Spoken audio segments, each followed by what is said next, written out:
When you read the European philosophers, what did they say? They often said that Africa had two great civilizations, Egypt in the north and Asia in the south. The white man said this. So they often, in ancient times, Asia was considered a part of Africa or Africa's second civilization. They said that you go to Asia and it's nothing but a carbon copy of Africa because it was settled by the Africans. A lot of people don't know that there are pyramids all over Asia, and there are pyramids in China. In Japan, they have an underwater pyramid that a lot of people don't know about, and you can go there now, and that's one of those ancient mysteries. But again, pyramids are all over the planet.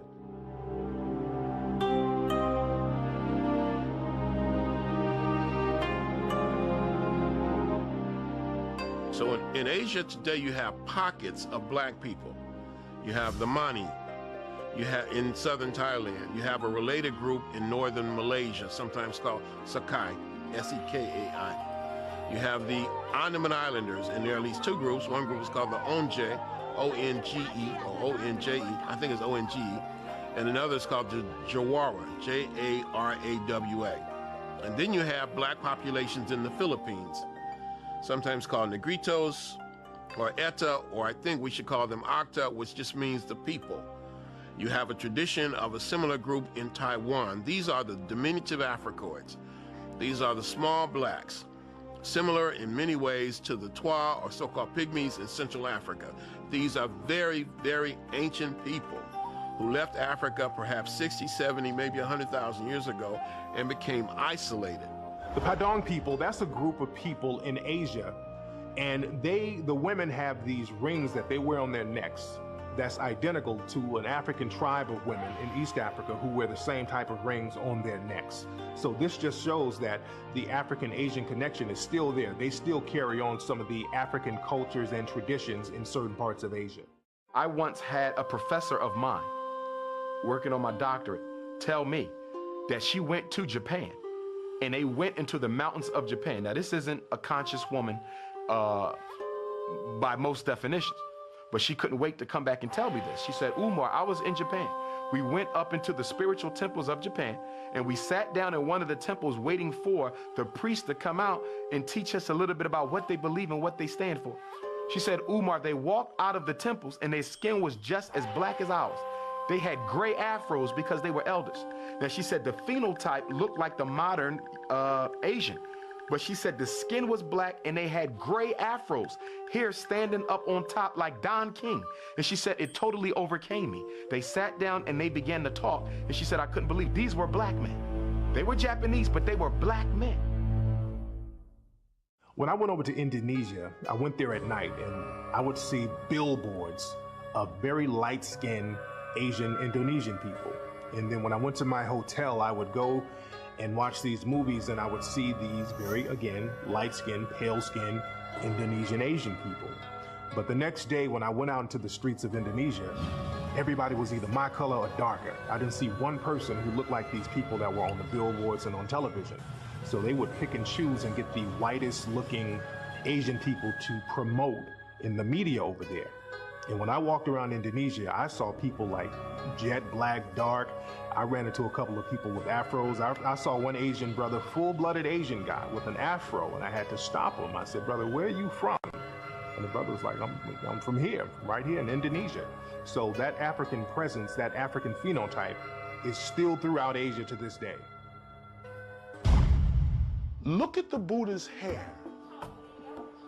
No Chinese person's hair looked like that. The Buddha has knotty hair. Every time you see the Buddha, his hair is knotted. Just a thought. There's a painting called the Nambam painting of the Portuguese when they first go over to Japan. And when you look at this painting, the painting was made in around sometime in the 1500s, and it was the first eyewitness account of what they saw. Many of the Asian people there were dark-skinned, and half the people who were supposed to be Portuguese were dark-skinned. There's a tradition begun by a man named Alexander Francis Chamberlain, at least in April 1914, in a publication called the Journal of Race Development. And I can quote him almost exactly. And he says, and even in far-off Japan, we can find traces of the ancient Negro. For when the Japanese armies in the 8th century, now here I'm paraphrasing, when the Japanese armies in the 8th century were fighting their traditional enemy, the Ainu, they were led by a famous Negro general named Sakanoye Tamura, and this man became the first shogun in Japanese history.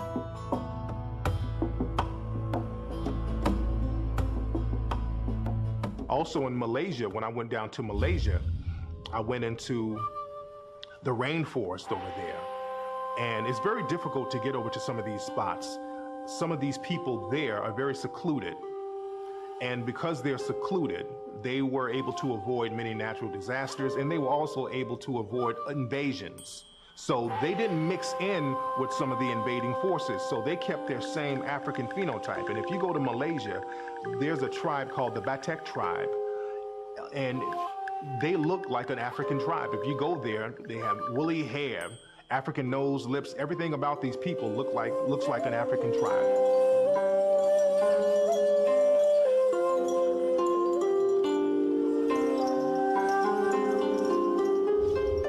One of the things we know about white supremacy and light-skinned supremacy, because even when you look at Asia, even when you go to East India, they practice racism.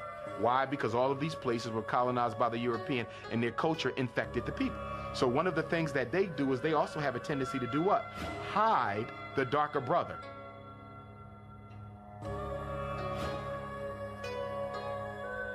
As a matter of fact, there was an incident that happened with Miss Fiji. They had the Miss World competition, and they chose this woman to be Miss Fiji. And Miss Fiji has more Europeanized features, and the people of Fiji spoke out against her. They weren't really trying to hate on her, but they said, look, this woman doesn't represent us. She doesn't look like us. She doesn't have our nose. She doesn't have our hair. And we're very proud of what we look like, and we want somebody to represent us. Because again, they were trying to use that Europeanized Miss Fiji to bring in tourism and not scare away tourists. But the people spoke out against her. And this just shows that many people around the world, they're proud of their Africoid features. One of the oldest groups of people to inhabit India were a group of black-skinned people called the Dravidians, or the Untouchables. Now, when people think about the history and the culture of India, they oftentimes think of Mahatma Gandhi. And many people give praises and accolades to Mahatma Gandhi because of Dr. Martin Luther King. But what many people do not know is that Gandhi had very racist views towards black people. The truth behind Mahatma Gandhi. First of all, I'm reluctant to use the word Mahatma. Mahatma means great soul. And many of my Indian colleagues would say he wasn't even an ordinary soul, much less a great soul. The late, great Dr. Martin Luther King Jr. put that picture of Mahatma Gandhi up in his office and said that he got the operational technique for nonviolence from Mahatma Gandhi. It was somewhat premature for the ancestor, who's one of my favorites, but it was premature because now you automatically set the stage where African people would start looking to Mahatma Gandhi also. For example, last spring, last Black History Month, I was in Atlanta. I went to the Dr. Martin Luther King Shrine where he and Queen Mother Coretta are buried, and across the street is a museum. Outside the museum is a life-size statue of Mahatma Gandhi. I couldn't believe it. This is a museum dedicated to the honor of Dr. King. But there's no statue of Dr. King outside of a museum erected in his honor. Instead, you have a life-size statue of Mahatma Gandhi. So the message to the child is what?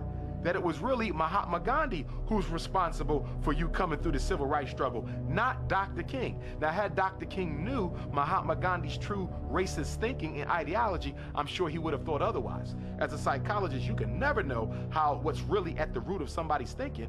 I would argue that we should never make a hero of any other people. Mahatma Gandhi turned his back on Africans. Even when he came back to India and began fighting, he refused to give support to the African emancipation movements. And on more than one occasion, he had made derogatory remarks about Africans. And we also know the Dravidians of India, the Africans of India who are oppressed, were oppressed, and have always been oppressed in India. There is no record anywhere of Mahatma Gandhi fighting against the oppression of Indians in India who were black, the so-called Dravidians. Why didn't he speak out for them? Why didn't he speak out for Africans who were fighting against colonialism? Why didn't Mahatma Gandhi help our brothers and sisters in South Africa? It's because he was a racist like the rest of them.